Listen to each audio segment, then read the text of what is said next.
I'm Dr. N.K. Narayanan, consultant endocrinologist, hormone specialist, Apollo Hospitals, Greams Road, Chennai. This is a series of snippets on men's health, and in particular from my specialty, today I'm going to be focusing on men's sexual health. When we talk about sexual health, directly we mean the hormone testosterone, which is the male hormone, and abnormalities with the testosterone hormone can happen at any time during the course of their life. So, for example, a child who has got a low level of male hormone may not enter into the puberty. The typical symptoms, the typical changes that we see in a child who enters puberty, namely the facial hair growth, the testicular enlargement, all these things can be either absent or it can be delayed. And there could be a number of reasons for this, right from chromosomal, that is genetic reasons, to nutritional issues, to hormonal issues. And our role is to evaluate this completely to focus on what that particular issue in a given individual and give a correction treatment which can restore their puberty back to normal. Let's say a child has entered the puberty. Now during the course of their life, again such problems can develop.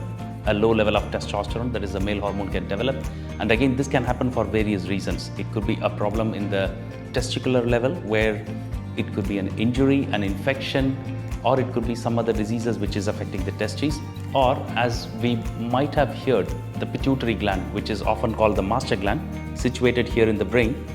It's called master gland because it controls all the other glands in our body, including the testes. So indirectly, the testosterone is under the control of the pituitary gland. If that is not functioning properly, let's say if there is a tumor or if there is a functional deficiency with the pituitary gland, then also people can develop testosterone deficiency.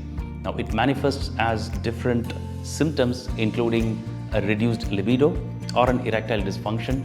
Often these symptoms are underreported, but the good part is that all of these have got a good treatment where it can restore the problem back to normal. One other area where we see this problem quite often is in people with diabetes. In people with diabetes, it is not often the hormonal issue which is a problem, but people with diabetes, the most common sexual dysfunction which they present is erectile problem. And this is often related to multiple factors: a poorly controlled diabetes, poorly controlled blood pressure, a poorly controlled cholesterol, and on top of this, smoking, alcohol, physical inactivity, obesity. All of these things can cause erectile dysfunction. So restoring them back to normal means it has to be a holistic approach addressing all these issues, including the hormones, the metabolic level, which is the sugar, pressure and cholesterol, and asking them to stopping smoking and alcohol, and engaging in regular physical activity to achieve an optimal weight. But in a nutshell, what I would say is people, men especially with hormonal issues, do not come forward as do the women do because of various reasons. But these conditions are treatable. There are very good treatments that are available in our hospital with which we can give them a full normal life as they had before the problem started.